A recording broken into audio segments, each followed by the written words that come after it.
ఒక కథలో ఒక సాధువు ఒక కుక్కని, నీ దగ్గర 5 నచ్చని గుణాలు ఉన్నాయి. 1, నువ్వు ఎప్పుడు గోడపైనే ఉచ్చపోస్తావు.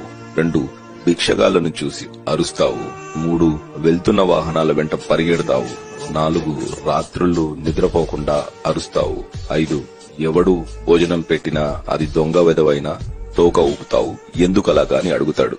దానికి కుక్క, నేను గోడ మీద లేక ఎవరూ తిరగని చోటులో ఎందుకు ఉచ్చపోస్తాను అంటే, భోజనం భూమిపైన పెడతారు కాబట్టి ఆ ప్రదేశాన్ని శుభ్రంగా ఉంచాలని. భిక్షగాళ్లను చూసి ఎందుకు అరుస్తానంటే, కష్టపడి పని చేయకుండా ఎదటి వారిని ఎందుకు యాచిస్తున్నారని కోపంతో అరుస్తాను.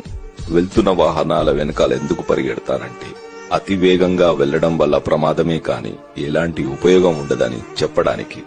రాత్రుళ్ళు ఎందుకు అరుస్తానంటే, నిశ్శబ్దంగా నిర్మానుషమైన ఈ చీకటిలో నేను మీకు తోడుగా ఉన్నాను, మీరు జాగ్రత్తగా పడుకోవచ్చు అని. మనుషులు 9 మంది సహాయపడి ఒకరు మోసగించిన అందరి మనుషుల్ని ద్వేషిస్తారు. కానీ 9 మంది మనుషులు మమ్మల్ని కొట్టినా, ఎవరో ఒకరు భోజనం పెడితే అది దొంగైనా సరే మేము అందరి మనుషులని నమ్ముతాం.